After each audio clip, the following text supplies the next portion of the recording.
මේ කතාව ගසක් ගැන නෙවෙයි.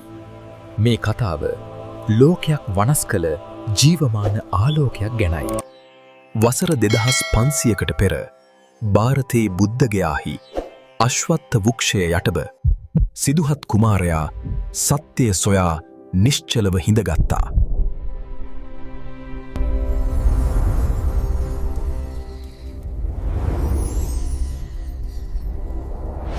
ඒ මොහොතෙන් බෝධි වෘක්ෂය ලෝකයටම පූජනීය වුණා.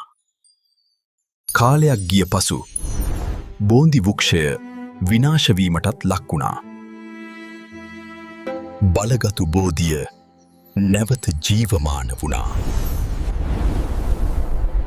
එතැනින් ශාක කොටසක් ආරක්ෂා කිරීමට තීරණය වුණා. අශෝක මහරජු තම දියණිය අරහත් සංඝමිත්තා තෙරණියට වගකීම පැවරුණි. බෝධි ශාඛාව මුහුදු හරහා ශ්‍රී ලංකාවට ගමන් කළා. ශාකය ආරක්ෂිතව ලංකා භූමියට ගෙන ඒමට නාගයන්ගේ ආශිර්වාදය ලැබුණි. ලංකාවේ රජු දේවානම්පියතිස්ස ඔය දොහොත් මුදුනින් පිළිගත්තා. රජු පාදනගා මල්පුරෝපු රන්බඳුනෙන් ශාකය තියාගෙන ගියා. අනුරාධපුර මහමෙවුනා උයනේ පොහොය දිනක මහා උත්සවයක් මැද බෝධි ශාඛාව රෝපණය කළා. මේක බුද්ධ ශාසනය ලංකාවට මුල් බැසගත් මොහොතයි. එදා රෝපණය වූ ඒ ශාකය නම් ජයශ්‍රී මහා බෝධිය. රාජධානී බැටුනත් යුද්ධ ඇවිත් ගියත් ජයශ්‍රී මහා බෝධිය ආරක්ෂිතයි.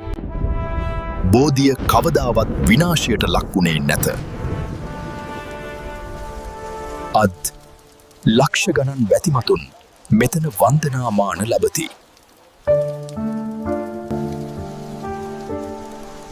ලෝකයේ අදත් ජීවමානව පවතින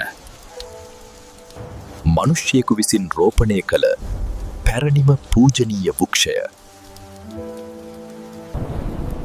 ජයශ්‍රී මහා බෝධිය ගසක් නොව බුද්ධ ධර්මයේ ජීවමාන ආලෝකයි.